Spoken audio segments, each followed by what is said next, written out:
right, week 13 hot read. 0-1-1 last week. Hopefully we at least got that Thanksgiving evening push with the CLV on the under. But on the season, hot read still 14-7-1, 67% hit rate. 2 out of every 3 ain't bad. We're going right in on week 13 to the big game on the slate, the San Francisco 49ers at the Philadelphia Eagles. And what a game this is. We got it last year in the NFC playoffs, but we didn't really get it. All the quarterbacks got hurt. What a game this should be here. The best team in the NFL and a 10-1 team. They're facing off against each other. Get out of here with these stupid Eagles. The Eagles got outgained by 98 yards, a 4th straight win. They're winning games. They're getting outgained by 100 yards, outgained by against Buffalo, 127 yards. Their defense, Philadelphia's defense, can't get off the field right now. The Bills just gave it away, which is what they've been doing. But enough with this winning DNA and all the catchphrases you're hearing. Sometimes we just get lucky, right? We're just getting lucky. The Eagles are 7-1 in one-score games.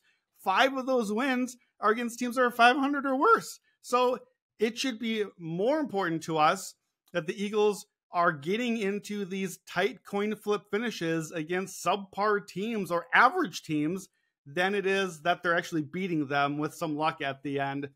The Niners are the better team. Coming into the weekend, 49ers are second in DVOA. The Eagles, the 10-1 Eagles, are 10th. They're 10th place out of 32 teams in DVOA. The Niners are number 1 on offense, number 1 on passing offense, and those numbers are going up since week 8. Once they got everyone back healthy, we know they have that 3-game losing streak. It turns out that was just because everyone was hurt, including Trent Williams, big underrated part of their offensive line.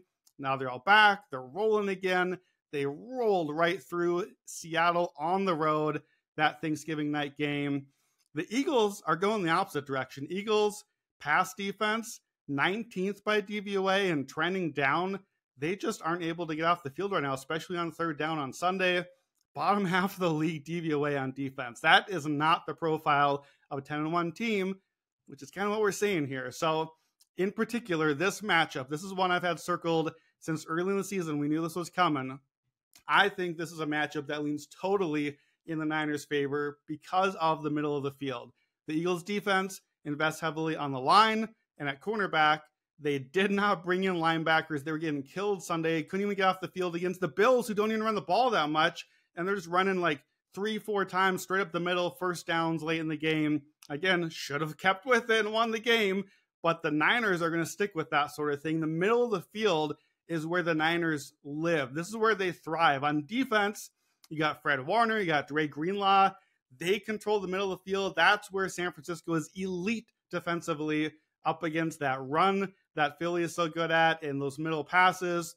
And on the other side, Eagles are dead last DVOA against tight ends. So I think George Kittle has a big game. And that middle of the field where the Niners like to operate, those play actions, those throws over the middle where Purdy likes to throw, I think they can really eat up the Eagles defense here. So this is the one that we've been waiting for. We wanted it last year.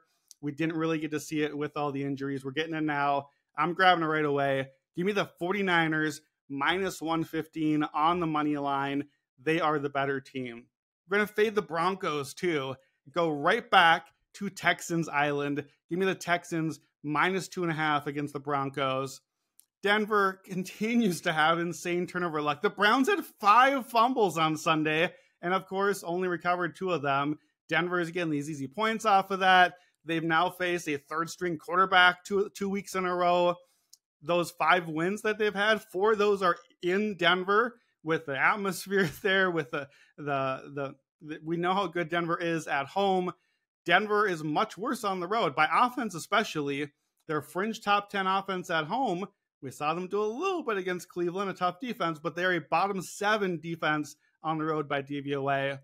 Now look, these teams are both 6-5. They're tied with the Colts for the 7 seed. So this is basically a playoff game here. What would you do if this was a playoff game? How would you cap it? Let's just keep it simple.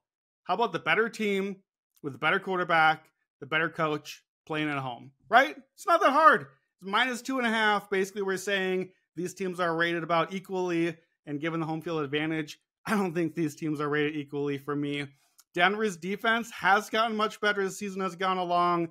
Obviously hard to get worse after you give up 70 in a game, but the pass D has been good. I trust CJ Stroud to find some answers, and the pass rush isn't getting home. When Stroud has time, he gets the job done. And the Denver run defense is so bad that even Houston, I think, can run on them a little bit. So Houston's pass defense, that's their weakest spot. We saw Trevor Lawrence get to them on Sunday.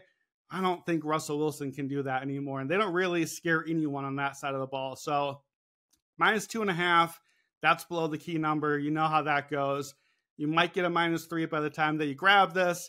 I still like it there. We're probably going to get it above the key number by the end of the week. So I'm grabbing Texans Island now. I don't think these teams are even. I want the home team. I want the better quarterback and the better team. So give me Texans -2.5. Week 13 hot reads. 49ers -115 on the money line at the Eagles. And right back to Texans Island -2.5 against the Broncos. Let's get it.